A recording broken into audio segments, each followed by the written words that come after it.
Here is the last will and testament of Lee Jonathan Ziprin, in contradiction to what Trustee Yehuda Ferris and his attorney William John Rogers liquidated the property illegally, violated the terms of the irrevocable trust, and here's further evidence of that. It says, last will and testament of Lee Jonathan Ziprin.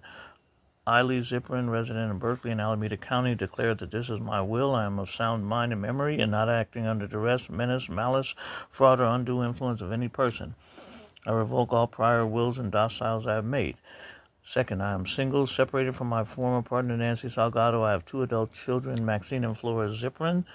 Third, I direct my executor to pay all costs and expenses for my illness and funeral expenses.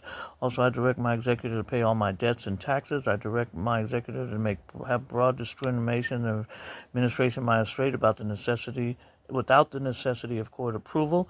I grant the executor all the powers that are allowed to be exercised by an executor by a will by the laws of California. I will nominate fraudster fake Rabbi Yehuda Ferris as executor of this will to serve without bond.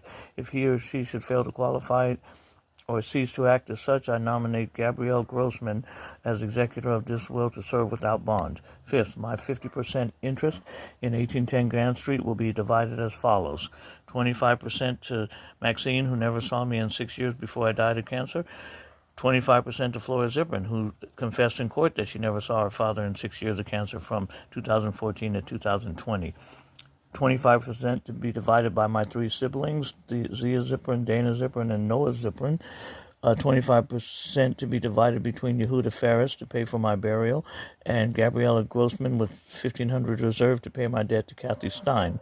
6, I have bank accounts in Wells Fargo, Chase, and Co-op Federal Credit Union. The remainder of these accounts will be equally divided by my absent daughters who never saw me in 6 years of cancer. I have stock in AT&T and Comcast. These stocks will be divided equally and inherited by my daughters, Maxine and Flora Ziprin.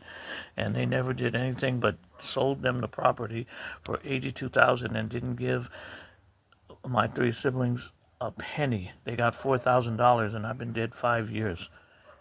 That's called trust and probate fraud, committed by attorney William John Rogers, who took $57,000 in attorney's fees, and Yehuda Ferris, who claims to be a rabbi but has no ordination, as trustee of the trust. Case number RP 221-20163.